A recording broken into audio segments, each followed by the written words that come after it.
جلیل القدر ہستی ہیں جنہیں حضور علیہ السلام نے اللہ سے مانگ کے لیا۔ سارے صحابی رسول کریم صلی اللہ علیہ وآلہ وسلم کے مرید ہیں، لیکن جناب عمر میرے حضور کی مراد ہیں۔ 39 لوگ جب اسلام لا چکے، 39ویں شخص حضرت امیر حمزہ رضی اللہ تعالی عنہ تھے، اور ان کا ایمان لانا مسلمانوں کے لیے بہت بڑی ڈھارس اور بہت بڑے حوصلے کا سبب و ذریعہ بنا۔ تو میرے حضور نے ہاتھ اٹھا لیے، کہا اے اللہ، ایک شیر دیا ہے امیر حمزہ، ایک شیر اور عطا کر دے، اب تیری مرضی، عمر بن خطاب دے دے یا عمر بن حشام دے دے۔ حضور دعائیں مانگ رہے اور یہ ہاتھ میں تلوار لیے غیظ و غضب سے بھرے ہوئے گھر سے نکلتے ہیں کہ بانی اسلام کا چراغ ہی بجھا دینا ہے۔ راستے میں ایک صاحب ملے اور کہا کہ عمر، تیور کوئی اچھے نہیں لگتے، خیر تو ہے، کدھر جا رہے ہو؟ کہا چراغ اسلام بجھانے جا رہا ہوں، یہ روز کا مسئلہ ختم ہونے لگا ہے میرے ہاتھوں۔ مسکرا کے بولے گھر کی خبر تو لو۔ کہا میرے گھر کو کیا ہوا؟ کہا تمہاری بہن فاطمہ بھی نوکر بن گئی ہے رسول اللہ صلی اللہ علیہ وسلم۔ غصے سے بھرے ہوئے اپنی بہن کے گھر کا رخ کرتے ہیں، اندر سے قرآن پڑھنے کی آواز آ رہی، غصہ اور بڑھ جاتا ہے، دروازے کو زور زور سے کھٹکھٹاتے ہیں۔ اہل خانہ سمجھ گئے ماجرا کیا ہے، گرجدار آواز ہے جناب عمر کی، دروازہ کھولو۔ جلدی سے معلم کو چھپا دیا اور بہن آگے بڑھ کے دروازہ کھولا۔ کہا تم سابی ہو گئے ہو، دین چھوڑ دیا تم نے، بتوں کی وفا ترک کر دی اور بے تحاشا مارنا شروع کیا۔ بہن کا سر پھٹ جاتا ہے، خون بہنے لگتا ہے اور یہ مارتے چلے جاتے ہیں۔ فاطمہ بنت خطاب بولی عمر، تم خطاب کے بیٹے ہو، سنو میں بھی خطاب کی بیٹی ہوں، جو ظلم جو جبر کرنا ہے کرو، میں محمد عربی کا دامن نہیں چھوڑوں گی۔ سوچنے پہ مجبور ہو جاتے ہیں وہ کون سی طاقت ہے جس نے بجلیاں بھر دی اس کے اندر۔ کہا جو تم پڑھ رہے تھے مجھے بھی سنا سکتے ہو؟ کہا تمہیں غسل کرنا ہوگا۔ عمر اپنے بدن کو دھو رہے ہیں، میرا رب دل دھو رہا ہے۔ اتنے میں معلم بھی قرآن لے کر آ جاتے ہیں اور قرآن کی تلاوت ہونے لگتی ہے۔ طٰہٰ ما انزلنا علیک القرآن لتشقیٰ، 14ویں رات کے محبوب چاند، ہم نے قرآن اس لیے نازل تو نہیں کیا تھا کہ تم مشقت میں پڑ جاؤ۔ بے تاب ہو گئے، کہا عمر کی عمر برباد ہو گئی، مجھے لے چلو حضور کی چوکھٹ پہ۔ تلوار حمائل کی ہے، بہنوئی ساتھ ہیں، اور حضور کی بارگاہ میں حاضر ہو رہے۔ دروازے کے سوراخوں سے دیکھا تو صحابہ تشویش کا اظہار کرنے لگے کہ عمر آ رہا ہے، تلوار حمائل کی ہے، ارادے اچھے نہیں لگتے۔ جناب امیر حمزہ نے کہا دروازہ کھول دو، اچھی نیت سے آیا تو استقبال کریں گے، نیت اچھی نہیں ہے تو اس کی تلوار سے اس کی گردن کاٹ دیں گے۔ حضور کے سامنے جا کے بیٹھ گئے، گلے میں کپڑا ڈالا تو حضور نے پکڑ کے کہا عمر، ابھی وقت نہیں آیا کہ تم اسلام لے آؤ؟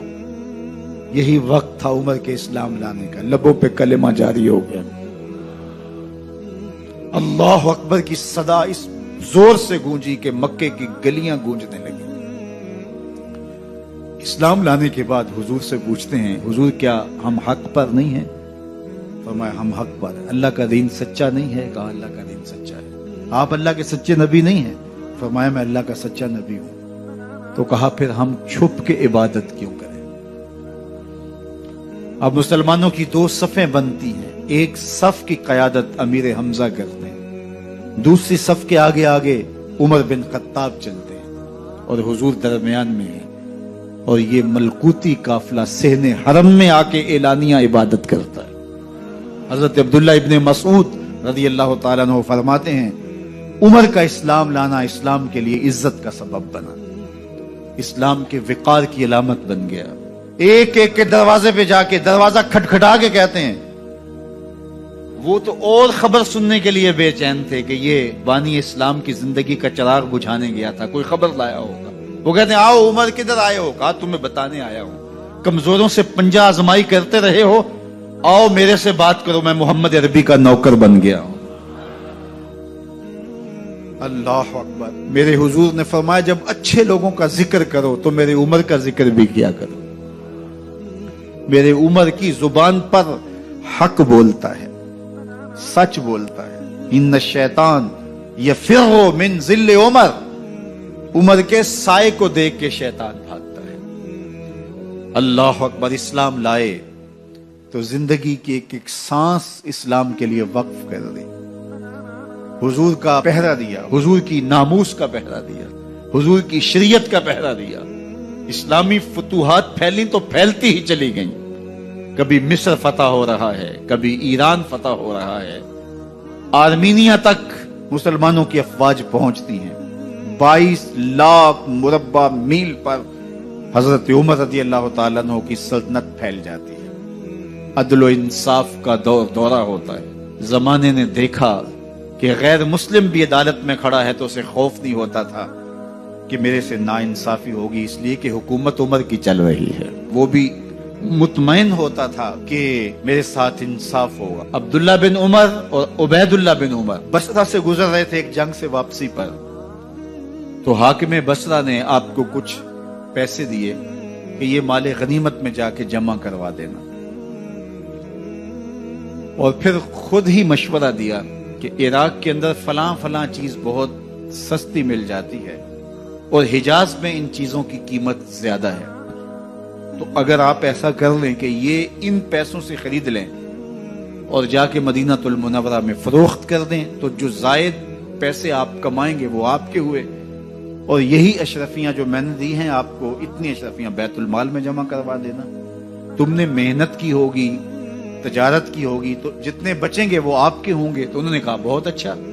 وہاں سے مال خرید لیا, مدینہ المنورہ میں آ کے بیچ دیا. جتنی اشرفیاں انہوں نے وہاں سے دی تھی بیت المال کے لیے, اتنی بیت المال میں جمع کروا دی. حضرت عمر رضی اللہ تعالیٰ عنہ کو پتہ چلا, بیٹوں کو بلایا, کہا کہ سنا ہے تم نے کوئی کمائی کی ہے؟ کہا جی ہم نے تو تجارت کی اور جو مال لیا تھا اتنا مال بیت المال میں جمع کروایا ہے. کہا تم بیت المال کے پیسوں پر کمائی کی ہے, وہ پیسے بھی تمہیں بیت المال میں جمع کروانے پڑیں گے. یہ عمر ہیں رضی اللہ تعالیٰ.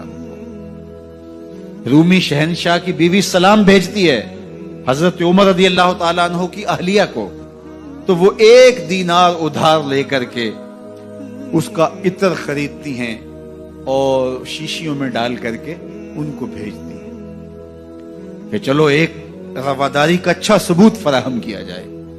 تو وہ واپسی پر انہی شیشیوں کے اندر قیمتی موتی بھر کے بیچتی ہیں, جواہرات بھر کے بیچتی ہیں. حضرت عمر رضی اللہ تعالیٰ عنہ فرماتے ہیں لاؤ یہ سارے جواہرات, سب کو فروخت کرتے ہیں, 1 دینار اس کو دیتے ہیں, باقی بیت المال میں جمع کر دیتے ہیں. تو جب اپنی زندگی اتنی محتاط ہوگی, اتنی خوبصورت ہوگی, تو پھر کس طرح کوئی گورنر زیادتی کر سکتا ہے؟ تو حضرت سیدنا عمر رضی اللہ تعالیٰ عنہ نے اپنا طرز زندگی اور انداز معاشرت اتنا سادہ اور اتنا خوبصورت رکھا کہ اس کے مطابق تمام گورنروں کو ڈھالنے کی تلقین کی.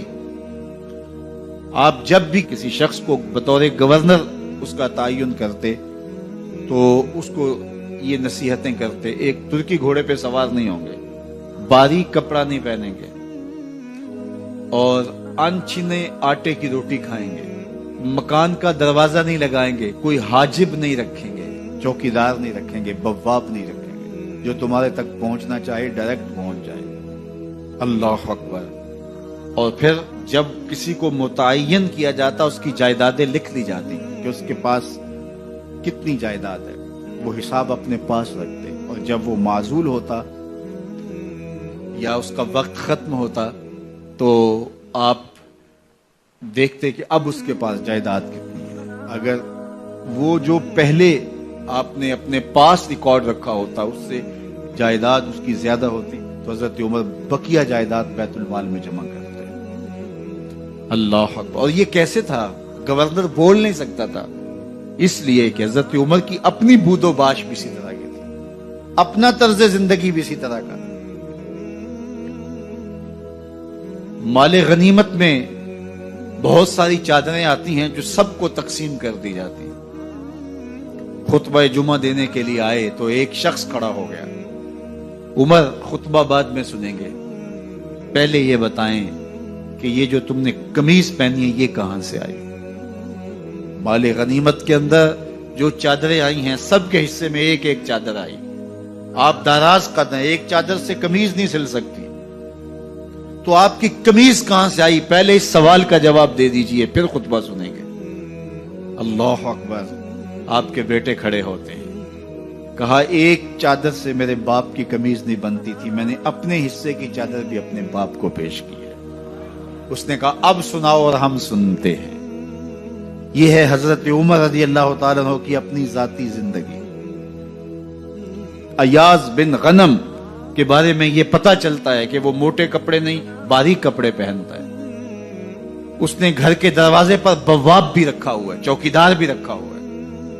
تو حضرت عمر رضی اللہ تعالیٰ عنہ محمد بن مسلمہ کو بھیجتے ہیں. محمد بن مسلمہ جاتے ہیں اور جا کے تحقیق کرتے ہیں تو ایسا ہی پاتے ہیں، تو ان کو وہیں گرفتار کر کے لے آتے ہیں اور حضرت عمر کے دربار میں پیش کیا جاتا ہے. چھڑی اس کے ہاتھ میں دے کر فرماتے ہیں جاؤ تم بکریاں چرایا کرو، تم گورنری کے لائق نہیں ہو. ایک گورنر کو بکریاں چرانے پہ لگا دیتے ہیں اس لیے کہ تم نے ان اصولوں سے، ان ضابطوں سے انحراف کیا ہے جو ایک سلطنت کے ذمہ دار کے لیے لازم اور ضروری ہیں. دور موجود کے حکمرانوں کو، چاہے وہ عرب کے حکمران ہوں چاہے وہ عجم کے حکمران ہوں، اگر وہ اسلام کا نام لیتے ہیں تو انہیں اپنے اعمال کا جائزہ لینا ہوگا کہ ہم کھڑے کہاں ہیں.